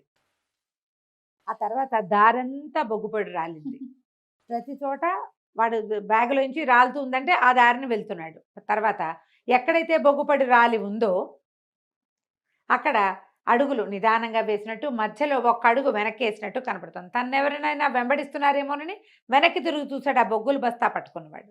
నేను కంసాల వాళ్ళ ఇంట్లోకి వెళ్ళినప్పుడు వాళ్ళ వాకిట్లోకి, ఇప్పుడు రోడ్డు మీద కాకుండా వాళ్ళ వాకిట్లో కూడా బొగ్గుపడి వెళ్ళింది. వాళ్ళ ఇల్లంతా పరిశీలిస్తే ఒక మూల బొగ్గుల బస్తా కనపడింది. ఖచ్చితంగా అతను తెచ్చి ఉండాలి. అతను ఏం చేశాడు, మణి ఎక్కడ దొరికింది, దొరకగానే మణి చేత్తో పుచ్చుకొచ్చినా జేబులో వేసుకొచ్చినా అంతది తెలిసిపోతుంది. అందుకని ఏం చేశాడు, ఒక బొగ్గుల బస్తా కొనుక్కొచ్చుకొని అక్కడ పెట్టి బొగ్గుల బస్తాలో దాన్ని వేసేసాడు. బొగ్గుల బస్తా మోసుకుంటూ వచ్చాడు. వచ్చిన తర్వాత అడుగడుక్కి ప్రతి 10 అడుగులకి ఓసారి వెనక్కి తిరిగి చూసుకుంటున్నాడు. వెనక్కి తిరిగి చూడాలంటే ఇటా తిరగలేదు, నెత్తి మీద బస్తా ఉంది కదా, ఒక అడుగు వెనక్కి వేస్తే కదా వెనక్కి తిరగాలట్టు. అవును, మనిషి పూర్తిగా సగపడైనా తిరిగితే గానీ కనపడదు అవతల భాగం. అంతేగా. బస్తా ఉన్నవాడు ఎట్టా మరగమల ఇటా చూస్తాడు, చూడలేకపోతాడు కదా. అందుకని 11 అడుగులు ముందుకి, ఒక అడుగు వెనక్కి కనపడుతున్నాయి. అవి కొంచెం అడుగులు మాసిపోయినాయి, అంటే చాలా సేపు అయిందనమాట. మరి మా ఇంటికి సైనికులు వచ్చారని ఎట్టా కనిపెట్టావయ్యా అంటే, దాందే ఉందండి, సైనికులు కవాతు చేస్తున్నట్టు నడుస్తారు. మనకు మళ్ళీ ఎట్ట పడితే ఎట్టా ర్యాండమ్గా నడవరు. అడుక్కి గ్యాప్ కూడా కరెక్ట్గా ఉంటుంది, వాళ్ళకి అలవాటు. 4 రోళ్ళు 8 జతలు, అది కూడా సేమ్ గ్యాపులతోటి. కాబట్టి ఖచ్చితంగా వాళ్ళు సైనికులు అయి ఉంటారని ఊహించాను. వాళ్ళు మీ ఇంట్లోకి వచ్చారు, మీ వాకిట్లో మట్టి మీద కూడా సేమ్ అడుగులు ఇవి కనపడుతున్నాయి. వాళ్ళు మీ ఇంట్లోకి వచ్చారు, వచ్చింది రాజ సైనికులు అని తెలిసింది. వీళ్ళకంటే ముందే అతను వెళ్ళిపోయాడు సైనికుల కంటే, ఎందుకంటే అతని అడుగులు మీ వాకిట్లో చెరిగిపోయినాయి, ముందే వెళ్ళి దాచేసుకున్నాడు. కంసాలు కాబట్టి ఖచ్చితంగా బంగారాన్ని పూడ్చినట్టుగానే దీన్ని పూడ్చిపెట్టాడు. ఆ బస్తా ఎక్కడికి వెళ్ళిందో అక్కడే మణి ఉంటుందని నేను ఊహించాను. వాళ్ళ ఇంట్లోకి వెళ్ళినప్పుడు అంతా పరిశీలించి తెలుసుకున్నాను అన్నాడు. ఆయన చాలా ఆశ్చర్యపడి, ఎంత బ్రెయిను, వీడికి ఎంత విజ్ఞానం ఉండాలి. అంతే కదా, ఒట్టి ఐక్యూ ఉంటే సరిపోతుందా? తెలివి ఒకటే కాదు, జ్ఞానం కూడా కావాలి. ఆ జ్ఞానం వీడికి చదువు వల్ల పెరిగింది. ఆయన రాజుగారి దగ్గరికి తను తీసుకెళ్ళాడు జయదేవుడిని. మాకు తెలిసిన వాళ్ళ అబ్బాయి, వీడు చాలా తెలివైన వాడు, హరిశర్మ గారి దగ్గర చదువుకున్నాడు, తనకి రాని విద్య లేదు, మీ దగ్గర మంత్రిగా ఉంచుకోండి అని చెప్పి రాజుగారికి సిఫారసు చేసి జయదేవుడిని మంత్రిని చేశారు. తర్వాత వాళ్ళ అన్నయ్యని వాళ్ళని తెచ్చుకున్నాడు. నిజంగానే ఆ మణి చక్కగా ఎలా పోయిందో అలాగే 3-4 గంటల వ్యవధిలో చక్కగా దొరికేసింది. కథ కంచికి మనం ఇంటికి. చాలా బాగుంది రమ్మగారు. నమస్తే. నమస్తే. నమస్తే రమ్మగారు. నమస్తే చేయ రమ్మగారు, దెయ్యాల కథలు చాలా మంది నన్ను తిడతారేమో, ఏంటి చేయ నువ్వు దెయ్యాల కథలు చెప్పిస్తూ, దెయ్యాలు భూతాలని. కానీ సరదాగా ఉంటాయి, ఇంట్రెస్టింగ్ గా అనిపిస్తాయి కదా. ఒక చందమామ కథ చెప్పుకుందాం. అలానే చాలా కాలం క్రితం చదివింది, వసుంధర గారిదని గుర్తు నాకు. అవునో కాదో ప్రేక్షకులు ఎవరైనా చెప్పాలి. అలాగే ఆథర్ పేరండి వసుంధర గారు. వసుంధర గారు చాలా నావెల్స్ కూడా రాశారు, చాలా బాగా మంచి కథకులు. అంటే వారు శ్రీమతి గారు ఇద్దరు కలిసి రాస్తారని అంటారు, భార్యాభర్త ఇద్దరు కలిసి రాస్తారని. అలాగే తెలుసు నాకు. బాగుంటాయి కథలు. మరి చందమామ కథలే, చాలా కాలమైంది చదివి, కానీ బాగుంటుంది సరదాగా. ఓ రామాపురం అనే ఊళ్ళో ఒక మర్రి చెట్టు ఉందట. అయితే ఏమైందట, ఒకరోజు దాని మీద చాలా దయ్యాలు ఉన్నాయట. ఒక కుర్ర దయ్యం వచ్చింది అక్కడికి. వస్తే ఆ చెట్టు మీద ఉన్న దయ్యాలన్నాయి, పో నాయనా, ఇక్కడ బోలెంత మంది ఉన్నాం మేమే, ఇంకోటి ఏదైనా చూసుకో, ఏదైనా ఇంట్లో ఉండొచ్చు కదా, ఎందుకు మా దగ్గర చేరతాం, మేమే చాలా మంది ఉన్నాము, మాకే ఇక్కడ ప్లేస్ చాలటం లేదన్నాయి. అనేసరికల్లా అది ఏం చెప్పింది, వచ్చిన కుర్రదయ్యం, మొన్నటిదాకా ఓ ఇంట్లో ఉండేవాడిని, అక్కడ వాళ్ళు భూత వైద్యులను పిలిపిస్తారు, మనుషులు ఇళ్లలో ఉండలేము, ఇదివరకు హాయిగా ఇళ్లలో ఉండొచ్చని భావించేవాడిని, ఎవరింట్లో ఉన్నా ఉంటే వాళ్ళు తెలిసిపోయింది అనుకో వాళ్ళకి మనం ఉన్నామని, భూత వైద్యులను పిలుస్తారు, వాళ్ళ బాధ పడలేము, భూత వైద్యుడు ఒకడు నన్ను పంపించేశాడు, ఏం చేయలేక ఇక్కడికి వచ్చాను అని బతిమలాడింది. మిగిలిన వాళ్ళంతా ఒప్పుకోవాలి, ఇంకో చెట్టు చూసుకున్నారు. మర్రి చెట్టు బాగుంటుంది, ఆహా. నాకు పైగా నాకు చెట్టు గాలే ఇష్టం, నాకు మర్రి చెట్టు గాలే నా ఒంటికి పడుతుంది, నేనుండే మర్రి చెట్టు మీద చాలా మంది ఉన్నారని ఇంట్లోకి వెళ్తే ఆ ఇంట్లో వాళ్ళు తరిమేశారు, నేను ఇక్కడికి వచ్చాను అని బతిమలాడింది. మిగిలిన వాళ్ళంతా పోపమన్నారు. అయితే వాళ్ళల్లో కొంచెం సుమారుగా ఉన్న దయ్యం ఒకడు మంచివాడు ఉన్నాడు అనమాట. వాడు ఏమన్నాడంటే, సరే అయితే నేను వెళ్ళి మనుషుల ఇంట్లో ఉంటా, ఎప్పటి నుంచో మనుషుల ఇళ్లలో ఉండాలనుంది నాకు, నా ప్లేస్లో నువ్వు ఉండు నా బదులు అని చెప్పి ఈ దయ్యం వెళ్ళిందట. కొత్తగా వచ్చిన కుర్ర దయ్యమేమో ఈ దయ్యప్ప ప్లేస్లో ఈ చెట్టు మీద ఉండిపోయింది. ఈ వెళ్ళిన దయ్యం ఏం చేసింది, పోలయ్య అనే ఒక ఆయన ఇంట్లో చేరింది. పోలయ్య గారింట్లో చేరితే ఆ పోలయ్య గారింట్లో భార్యాభర్త, 2 కొడుకులు, 2 అబ్బాయిలకి పెళ్ళిళ్ళు అయినాయి. పెద్ద అబ్బాయికి ఒక 3 ఏళ్ల చంటి పిల్ల కూడా ఉంది, ఓ పిల్లాడు ఉన్నాడు. వీళ్ళు చక్కగా కులాసాగా కబుర్లు చెప్పుకునేవాళ్ళు, బాగా పని చేసుకునేవాళ్ళు, అన్ని పనులు పాటలు చూస్తుండేది ఈ దయ్యం ఆ ఇంట్లో కూర్చుని పైన. ఎవరికి కనపడదు కదా, ఆ చిన్నపిల్లాడి ముద్దు ముచ్చట్లు అవి చూస్తే గొప్ప సరదాగా ఉండేది దానికి. బాగానే ఉందిగా, ఇళ్లలో ఉంటే ఏమిటి వాళ్ళందరికీ వచ్చిన బాధ, నాకు అర్థం కాదు అని అనుకుంటోంది దయ్యం. సరే, ఆ ఇంట్లో అటక మీద దీని మీద ఇవి ఉంటాయి కదా, అటక అంటానికి వీల్లేదు, వాటిని దూలాలు ఉంటాయి, ఓ దూల మీద కూర్చుని కిందకి చూస్తూ ఉండేది. వీళ్ళంతా ఏదో కబుర్లు చెప్పుకుంటున్నారు. ఇంతలో ఏమైంది, ఓ రోజు కోడళ్ళిద్దరూ అత్తగారు ఓ సాయంకాలం నాడు కబుర్లు చెప్పుకుంటున్నారు. పక్కింట్లో వాళ్ళ సంగతి ఏమిటి, కోడల్ని అత్తగారు దయ్యంలాగా పీడిస్తోందిట. అయితే పెద్ద కోడలు చెప్పింది, దయ్యంలాగా పీడిస్తోందిట, దయ్యం పట్టినట్టు పట్టేసింది వాళ్ళ అత్తగారు దాన్ని అంది. అనేసరికల్లా కోడలంది, దయ్యం కానీ దయ్యాలు చాలా నయం అనేసరికల్లా ఇప్పుడు ఇలా మాట్లాడుకుంటారు. మాట్లాడితే అత్తగారింది, ఏమిటే దయ్యం సంగతి నీకు బాగా తెలుసా, దయ్యాలు పట్టి పీడిస్తాయంటావా అని అత్తగారు అడిగింది. ఈ దయ్యం ఈ పైన కూర్చుంది కదా, ఆసక్తిగా వింటుందన్నమాట, ఏమిటో మన సంగతే మాట్లాడుతున్నారని. అయ్యా అనేసరికల్లా, దయ్యాలే బాగా పనిచేస్తాయి అత్తయ్య, పనిచేసే దయ్యాలు ఉంటాయి కొన్ని అని కోడలు చెప్పింది. చెప్పేసరికల్లా ఈ పెద్ద కోడలు పక్కపక్క నవ్వేసి, భలే చెప్తావు కబుర్లు, అంతగా దయ్యాలే పనిచేసేటట్టయితే నీ వంతు 2 గుండికలు నీళ్లు తోడాలి కదా, రేపు పొద్దున్నే తోడు పెడుతుందేమో చూడు, ఏ దయ్యమైనా మన ఇంట్లో దయ్యాలు ఇళ్లలో కనపడకుండా ఉంటాయి, 2 గుండికలు నీళ్లు తోడాలి నీ వంతు, పెద్ద కోడలు వంతు సాయంత్రం, చిన్న కోడలు వంతు తెల్లారి, ఎవరైనా తోడతారేమో చూడు, ఏ దయ్యమైనా తోడు పెడుతుందేమో అని నవ్వుకున్నారు. రాత్రికి పడుకున్నారు. ఈ దయ్యం అనుకుంది, ఓహో 2 గుండికలు నీళ్లు తోడు పెడితే నేనున్నానని వీళ్ళు తెలుసుకుంటారు. అందుకని ఏం చేసింది, తెల్లారేసరికల్లా కిందకి దిగిపోయి ఆ నూతులో చేదేసి 2 గుండికలు నీళ్లు నింపక్కడ పెట్టి, వీళ్ళిద్దరూ తెల్లారి వాకిలు చిమ్మడానికి ఒకళ్ళు, ముగ్గేయడానికి ఒకళ్ళు, ముగ్గు చిప్ప పుచ్చుకుని బయలుదేరారు. తీరా చూస్తే గుండికలు నిండా నీళ్లున్నాయి. ఇదేమిటో ఎవరు తోడారు అని ఒకళ్ళనొకళ్ళు చూసుకున్నారు. దయ్యం తోడిందేమో అని అన్నది పెద్ద కోడలు. అందుకని అదెందుకు నిజమవుతుంది, దయ్యాలు ఉంటాయా ఎక్కడైనా, ఊరికే కబుర్లు చెప్పుకుంటాం, కాదంటే కాదనుకున్నారు. మామయ్య గారు తోడారేమో, మన మాటలు విని మన భయపెట్టడానికి మామయ్య గారు తోడారని మామయ్యని అడిగారు. మామయ్య నేను తోడలేదన్నాడు పోలయ్య. అక్కడి నుంచి పెద్ద కొడుకు చిన్న కొడుకు ఇద్దరు వచ్చారు. కొడుకులు ఉన్నారు కదా ఇంట్లో, వాళ్ళు కూడా మేము తోడలేదంటే మేము తోడలేదు. బాగానే ఉంది. సరే, అయితే ఈయన ఏమన్నాడు పోలయ్య, అబ్బాయిలే ఇద్దరు ఎవరో ఒకళ్ళు భార్యకో లేకపోతే మరదలకో హెల్ప్ చేయడానికి వీళ్ళిద్దరిలో ఎవరో ఒకళ్ళు చేశారని భావించి ఏమన్నాడు, ఒరే ఈ గుండిగల నీళ్లు మనం తోడుకోలేవుట్రా, అంతగా దయ్యం ఉంటే మన పైన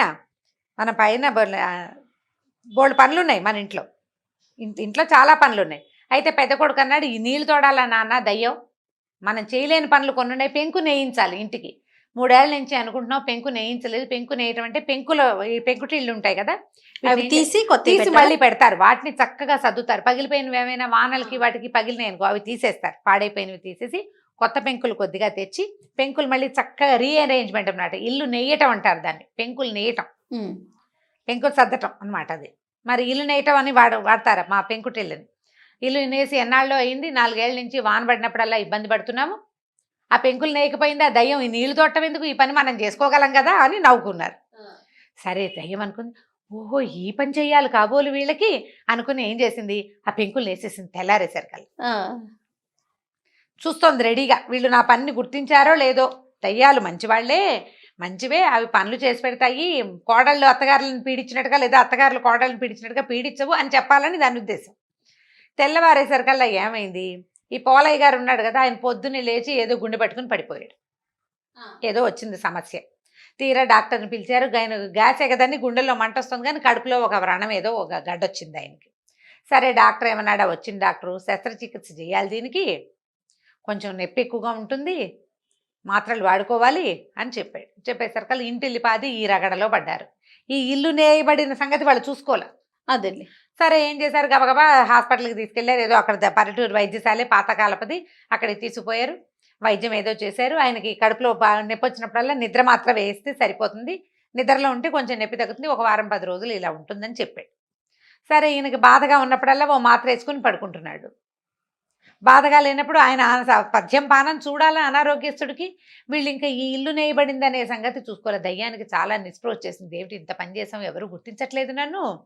మనకు కూడా అలాగే ఉంటుంది, ఏదైనా చక్కగా మంచి చీర కట్టుకుంటే వచ్చే అవతల వాళ్ళు మన గుర్తించకపోతే చాలా కష్టంగా ఉంటుంది. అటు ఇటు తిరుగుతారు, పిల్లలు అయితే బాగా తిరుగుతారు అటు ఇటు. నేను అడగను మిమ్మల్ని రాగానే రమ్మగారు నన్ను గుర్తించిండని. అదే గుర్తింపు కావాలి, దయ్యానికి కూడా కావాలి. చూస్తుంది 4 రోజులు వారం రోజులు గడిచిపోయింది. వారం 10 రోజుల తర్వాత వాన వచ్చింది. పోలయ్య గారు కొంచెం లేచి కాస్త కులాసాగా తిరుగుతున్నాడు. వాన పడేసరికల్లా ఒరే వాన పడుతుంది, దక్షిణపు గదిలో కారిపోతుందేమో చూడండి, ధాన్యం తడిసిపోతే ఒడ్లుండవరా అని కేకేశాడు కొడుకుల్ని. ఈ కొడుకులు ఇద్దరు దక్షిణపు అక్కడ వడ్ల కొట్లోకి పరిగెత్తారు. నీ వాన ఏం పట్టల్లా. వాన పట్టలేదు నానో, ఏమిటి ఇంత పెద్ద జల్లు పడుతుంటే వాన పట్టలేదు, 3 నీరుడు భలే కురిసింది కానీ చూసుకున్నారు. పైకి చూస్తే ఎక్కడా గ్యాప్ లేదు. గ్యాప్ లేకపోయేసరికల్లా పెద్దవాడికి ఏం డౌట్ వచ్చింది, నాన్న మొన్న మనం పెంకులు నేయిస్తుంది, దయ్యం మంచిదైతే పెంకులు నేయచ్చు కదా అనుకున్నాము, ఎవరైనా దయ్యపోద్ది నిజంగా మన ఇంట్లో ఉండి చేసిందేమోనని. ఇద్దరు ఏం చేశారు, కొద్దిగా వాన తెరిపిరంగానే కొడుకులు ఇద్దరు చెరో పక్కన పైకి ఎక్కి చూసుకున్నారు. చూస్తే నీట్గా వరసలు పెంకులు పేర్చి కనపడ్డాయి. ఇంకేముంది, అంతే దయ్యం ఉందని కోడళ్ళు ఇద్దరు హడిలిపోయారు. అత్తగారు భయపడింది, కేకలు పెట్టింది, ఇంట్లో దయ్యం చేరింది, అదే నేసేసింది ఇల్లు, మనం పెంకన్నా కదపలేదు, ఎవరినైనా మనిషిని పిలవాలి, మనుషులు మనం చేసే పని కాదు, దానికి ప్రొఫెషనల్స్ ఉంటారు. నువ్వు నేను ఎక్కి చేసేయలేము ఆ పని, ఇంట్లో ఉన్న వాళ్ళు చేయరు, ప్రొఫెషనల్ ఉండి ఇంట్లో వాళ్ళు సాయం చేసేవాళ్ళు అప్పట్లో. కాబట్టి ఇప్పుడు దయ్యం పట్టింది, ఇంకేముంది అని చెప్పేసి వాళ్ళు భూత వైద్యుడు పిలుద్దాం అనుకున్నారు. ఈ దయ్యానికి హడలు పుట్టింది, పోరు నాయన వీళ్ళు ఏదో చేస్తున్నారని పరిగెత్తుకుంటూ పోయింది మర్రి చెట్టు దగ్గరికి. ఆ మర్రి చెట్టు దగ్గర ఉన్న వాళ్ళంతా హాహాకారాలు చేశారు, ఎందుకు వచ్చావు, ఇక్కడ గ్యాప్ లేకపోతుంటే పోమన్నారు. అయితే ఏ దయ్యానికైతే తను రీప్లేస్మెంట్గా ఇంట్లోకి వెళ్ళిందో ఆ దయ్యం దగ్గరికి వెళ్ళి అడిగింది, మంత్రవేత్తలు వస్తే భూత వైద్యుడు వస్తే ఏం చేస్తాడరా అని. వాళ్ళు ఏం చేస్తారంటే మంత్రాలు వేసి చింతకాయ బరికి పెట్టి కొడతారు, ఆ దెబ్బలు వీపుకు తగులుతాయి, మనకి ఒళ్ళంతా మంట పుడుతుంది, అదే సమస్య, నువ్వు వచ్చేసావుగా నీకేం అవ్వదులేదు. ఈ దయ్యానికి ఇంటికి వదిలిపెట్టి రావాలని లేదు, వాళ్ళు కావాలి దానికి. అందుకని ఏం చేసింది, సరే మీరు ఇక్కడే ఉండండి అని తను మళ్ళీ ఇంటికి వచ్చేసింది. వచ్చి ఏం చేసింది, పోలయ్య గారు రోజు నిద్ర మాత్ర వేసుకుంటున్నాడు కదా, 2 నిద్ర మాత్రలు మింగేసి పడుకుంది ఒక మూల. పడుకునేసరికల్లా భూత వైద్యుడు వచ్చాడు, హాంపి పట్టని బోళ్ళంత మంత్రం చదివాడు. ఆయనకి ఎక్కడా కనపట్టల్లా. కదలిక ఉండాలి, దయ్యాలు కదులుతూ ఉంటాయి గాల్లో, అట్లా గాల్లో కదా కదిలేది. ఇది నిద్ర మాత్రం మింగేసింది, మత్తుగా జోగుతోంది, ఒక దీని మీద దూలం మీద పడుకునుంది, కదలిక లేదు. లేకపోయేసరికల్లా ఆయన ఏం దయ్యం లేదండి, ఏమీ లేదు అని చెప్పేసరికల్లా సరే వెళ్ళిపోయి ఆయన పంపించేశాక మొన్న గుండెగలతో నీళ్లు తోడింది, నిన్నేమో పెంకులు నేసింది, ఉందో లేదో మన ఇంట్లో దయ్యం ఖచ్చితంగా ఉంది, మనకు తెలుసు. ఆ 2 పనులు అదే చేసింది, మనం చేయలేదు కాబట్టి. 3వ మనిషి వచ్చి మనుషులు చేసే పని కాదు కదా, అది కనపడకుండా చేసేది అసలు కాదు అని అనుకుని వీళ్ళు ఏమనుకున్నారు. ఆయన అన్నాడు, అదేమిట్రా, ఒకవేళ ఉంటే గనక ధాన్యపు కొట్లో బోల్డని వడ్లున్నాయా, వడ్లన్నీ దంచి బియ్యం చేస్తుందేమో చూద్దాం, ఒకవేళ దయ్యం ఉంటే ఆ పని చేస్తుంది అన్నారు. అనేసరికలు ఈ దయ్యం ఏమనుకుంది, ఓహో వీళ్ళకి ఇది కావాలనుకుని ధాన్యం అంతా దంచేసింది. తెల్లారేసరికలు దంచేసి బియ్యం అక్కడ పెట్టి సంచులు చూసుకున్నారు వాళ్ళు. అమ్మ బాబోయ్ ఇంకేముంది, దయ్యం మన ఇంట్లోనే ఉంది. కాకపోతే అప్పుడు ఆయన ఒకటి ఆలోచించాడు, మామూలుగా దయ్యాలు ఏం చేస్తాయి, ఇబ్బంది పెడతాయి, బాధ పెడతాయి. ఇది చూస్తే గుండెగల్లో నీళ్ళు తోడి పెడుతుంది, మనకు డబ్బు ఖర్చు లేకుండా నేసేస్తుంది. ఇప్పుడు ఒడ్లు దంచడం అంటే చిన్న పనే, గూళ్ళు పడిపోతాయి. చచ్చేలాగా పనిచేస్తే కానీ ఒడ్లు దంపుడు అవ్వదు. అప్పట్లో ఉన్న మరలు అవి లేవు కదా, దంచుకొని చెరుక్కుని బియ్యం చేసుకునేవాళ్ళు. నువ్వు దంచక్కర్లేదు, చెరగక్కర్లేదు, పనంతా మిగిలిపోయింది. తర్వాత ఎవరికైనా డబ్బిచ్చి చేయించుకోకర్లేదు. చేసి పెడుతుంటే ఇది దయ్యం ఎందుకైంది? దేవత. మామూలుగా ఏం చెప్తారు, ఇబ్బంది పెట్టేది దయ్యం, చక్కగా ఉండేది ఉంచే హాయిగా మనని సుఖంగా సంతోషంగా ఉంచేది దేవత. మన ఇంట్లో ఉన్నది దయ్యం కాదు, దేవతే. ఇది దేవతే. కాబట్టి ఆ ఉన్న దేవతకి దానికి ప్రీతి కలిగేలాగా ఏదైనా చేద్దాం, మనకు చేయలేని పనులు దానికి చెప్పుకుందాం అని చెప్పి రోజు మా ఇంట్లో ఉన్న దేవత నీకో నమస్కారాన్ని ఓ దండం పెట్టడం మొదలుపెట్టారు. ఈ దయ్యానికి సంతోషం వచ్చేస్తుంది. చూసావా వీళ్ళు నన్ను దేవతగా భావిస్తున్నారని మళ్ళీ పోయింది మర్రి చెట్టు దగ్గరికి. వెళ్ళి ఏం చెప్పిందంటే, కీడు చేస్తే దయ్యాలంటే భయపడతారు, మంత్రవేత్తల్ని పిలుస్తారు. మంచి చేస్తే హాయిగా ఇళ్లల్లో ఉండొచ్చు. ఈ వెధవ మర్రి చెట్లు పుచ్చుకుని వెళ్ళాటం ఎందుకు? దిక్కుమాల మర్రి చెట్లు ఇంట్లో సుఖంగా ఉంటుంది, ఎవ్వరూ మనని కదపరు. ఏదైనా చేత చేయగలిగినంత మంచి చేసామనుకో వాళ్ళు మనని హాయిగా ఉంచుకుంటారు, రోజు దండం పెడతారు పొద్దున్నే అని చెప్పింది. చెప్పేసరికల్లా దయ్యాలు కొన్ని నిజమా అన్నాయి. అక్షరాల నిజం. నేను పోలయ్య గారింట్లో పూజ చేయించుకుంటున్నా, రోజు పొద్దున్నే దండం పెడతారు నాకు, ఎక్కడున్నా నీకు దండం అని. కాకితో పాటు నాకు కూడా ఓ పెడితే అన్నం పెడుతున్నారు. అది కాకే తింటుంది కానీ నా పేరుతో పెడుతున్నారు కదా వాళ్ళు. కాబట్టి ఇలా చాలా మన మంచి ప్రవర్తనతో ఉన్నామంటే మనని దేవతలుగా పూజిస్తారు అని చెప్పేసరికల్లా కొన్ని దయ్యాలు మేము కూడా దేవతలుగా ఉంటామని ఇళ్ళని పట్టుకుని వెళ్ళిపోయినాయి. కొన్ని కొంటి దయ్యాలు ఉంటాయి, అల్లరివి, చచ్చిన మాట వినవు. అవి మాత్రం ఈ మర్రి చెట్టు పట్టుకునే వేళ్లాడుతున్నాయి. మనుషులకు మంచి చేసే ఉద్దేశం వాటికి లేదనమాట. ఇవి ఉండిపోయినాయి. ఈ పోలయ్య గారింట్లో ఉన్నదయ్యా మళ్ళీ ఎగురుకుంటూ పోయి తన వంతు దండాలు స్వీకరించడానికి వెళ్ళిపోయింది. వాళ్ళు ఏం చెప్పినా చేసేది అవసరమైన పని వాళ్ళు అన్నీ చెప్పరు, చేసుకోలేని పనులే చెప్తారు. ఆ పని చేసి పెట్టేస్తుంది. ఇది కథ కంచికి మనం ఇంటికి. చాలా బాగుంది రమ్మ గారు, సూపర్, సరదాగా ఉంది కదా, చాలా సరదాగా ఉంది. రైట్ రమ్మ గారు, నమస్తే. నమస్తే జయ. ఈ వీడియో కనుక మీకు నచ్చినట్లయితే లైక్ చేయండి, షేర్ చేయండి. మరిన్ని ఇంట్రెస్టింగ్ వీడియోస్ కోసం మా ఛానల్ని సబ్స్క్రైబ్ చేసుకోండి. నమస్తే రమ్మ గారు. నమస్తే జయ. రమ్మ గారు, మనం తెనాలి రామకృష్ణుడి కథలు కూడా చెప్పుకుంటున్నాం. ఇంతకుముందు ఒక ఎపిసోడ్ చేసాం గతంలో. శ్రీ విజయనగరంలో విద్యా పరీక్షలు చాలా జరుగుతూ ఉండేవి. పాండిత్య ప్రకాశ ఎట్లా ఉంది, ఎవరు చాలా తెలివైన వాళ్ళు, ఎవరికి మంచిగా భాషొచ్చు, ఎవరు గొప్ప కవిత్వం చెప్తారు, అట్లాంటి పరీక్షలు ఎప్పుడూ జరుగుతుండేవి. ఈయనకి మన శ్రీకృష్ణదేవరాయలు సహజంగా కవి పండితుడు. ఆయన ఆముక్తమాల్యద మహాకావ్యాన్ని కూడా రచించారు కదా. ఆయన చాలా ఆసక్తి భాష పట్ల. రోజుకొక సమస్యాపూరణం పట్టుకొచ్చేవారు, ఆలోచిస్తూ ఉండేవారు. ఆలోచించటం, ఆ సమస్యని సభలో చెప్పటం, ఎవరు చెప్తే వాళ్ళకి బహుమతి, వాళ్ళు ప్రథముడు, వాళ్ళు సర్వోత్తముడు, వాళ్ళ మీద వీరికి ప్రీతి, అలా జరుగుతూ ఉండేది. ఒకరోజు వచ్చారు, ఇట్లాగే భువన విజయం సభ తీర్చారు. ఈ కవులందరూ కూర్చున్నారు, పండిత గాయకులు వాళ్ళు వీళ్ళు చాలామంది చేరారు, ప్రజలు కూడా కొంతమంది వస్తూ ఉంటారు. ఈయన ఏమన్నారంటే, ఒక వాక్యం తయారు చేయాలి, ఈ వాక్యంలో 5 అక్షరాలే ఉండాలి, ఒక్కొక్క అక్షరము ఒక్కొక్క భాషకి చెందినదిగా ఉండాలి, ప్రతి అక్షరానికి ఒకే అర్థం, 5 అక్షరాలకి ఒకే అర్థం ఉండాలి, ఈ 5 అక్షరాల వాక్యానికి వేరే అర్థం రావాలి. ఇది ఎవరైనా తయారు చేసి చెప్పండి నాకు. కర్ణాటకలో అప్పుడు తెలుగు, తమిళం, కన్నడ 3 భాషలు విస్తారంగా నడిచేవి. ఇవి కాకుండా మరాఠీ వాళ్ళు కొంతమంది ఉండేవాళ్ళు. కొన్ని బార్డర్స్ ఉన్నాయి కదా, మహారాష్ట్ర కర్ణాటక బార్డర్స్. అది కాకుండా ఏంటంటే ముస్లిమ్స్ ఉండేవాళ్ళు ఎక్కువగా. అంటే అప్పుడు ఢిల్లీలో పాదుషాది రాజ్యం ఉండేది, అంటే ఢిల్లీ ప్రభువులు మొఘల్స్ కదా. సో ఉర్దూ కూడా, ఇన్ని రకాల భాషలు ఈ విజయనగర సామ్రాజ్యంలో కొంత వాడుకలోనే ఉండేవి. ఓకే. అందుకని ఆయనకి మన దగ్గర ఇన్ని భాషలు ఉన్నాయి కదా, ఇట్లా ఒక ప్రత్యేక వాక్యం తయారు చేయించాలి అని ఊహొచ్చింది. అందరూ ఆలోచించడం మొదలెట్టారు. ఎవరైతే దీన్ని తెస్తారో వాళ్ళని సర్వోత్తముడిగా గుర్తిస్తాం, వాళ్ళే సకల భాష పరాయణత్వం ఉన్నట్టు, వాళ్ళే సకల భాష వల్లభులు, అలా మంచి పేరు వస్తుంది. అందరూ ఎవరి దారిని వాళ్ళు ఆలోచించుకుంటారు. మన తెనాలి రామకృష్ణ కవి కూడా ఆలోచిస్తూ ఇంటికి వెళ్ళారు. ఆయనకి కొంచెం పశువుల శాల అవి ఉన్నాయి, ఇల్లు వాకిలి విస్తారంగా ఉంది, ఇంట్లో చుట్టాలు కూడా ఉన్నారు, వాళ్ళ బావమరుదులు వాళ్ళు వచ్చారు. అయితే వాళ్ళకి ఆ పెరట్లో ఉన్న ఆవుల్లో ఈయన మోపు మీద ఉన్నాయి, కొన్ని కనడానికి సిద్ధంగా ఉన్నాయన్నమాట.